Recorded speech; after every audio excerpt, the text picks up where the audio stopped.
माननीय इलाहाबाद उच्च न्यायालय का हालिया आदेश केवल एक जमानत याचिका पर दिया गया निर्णय नहीं है, बल्कि यह भारत के संवैधानिक ढांचे, कानून के शासन और राष्ट्रीय संप्रभुता के पक्ष में दिया गया एक स्पष्ट, निर्भीक और ऐतिहासिक वक्तव्य है। न्यायालय ने जिस दृढ़ता से सर तन से जुदा जैसे नारे को भारत की संप्रभुता के विरुद्ध, सशस्त्र विद्रोह को उकसाने वाला और कानूनी व्यवस्था के लिए सीधी चुनौती बताया है, उसने उन तमाम बहानों और भ्रमों को समाप्त कर दिया है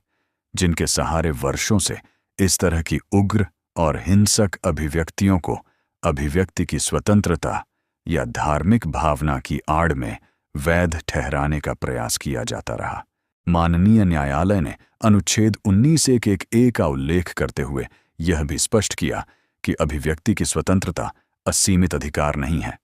जब कोई नारा या कथन हिंसा को भड़काता है, लोगों को डराता है और राज्य की वैध सत्ता को चुनौती देता है, तब वह संवैधानिक अधिकार नहीं रह जाता, बल्कि दंडनीय अपराध बन जाता है। सर तन से जुदा कोई विचार या असहमति नहीं, बल्कि सार्वजनिक रूप से दी गई हत्या की धमकी है, और लोकतंत्र में हत्या की धमकी का कोई स्थान नहीं हो सकता। माननीय इलाहाबाद उच्च न्यायालय का हालिया आदेश केवल एक जमानत याचिका पर दिया गया निर्णय नहीं है, बल्कि यह भारत के संवैधानिक ढांचे,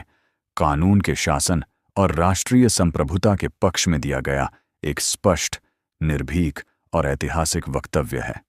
न्यायालय ने जिस दृढ़ता से सर तन से जुदा जैसे नारे को भारत की संप्रभुता के विरुद्ध, सशस्त्र विद्रोह को उकसाने वाला और कानूनी व्यवस्था के लिए सीधी चुनौती बताया है,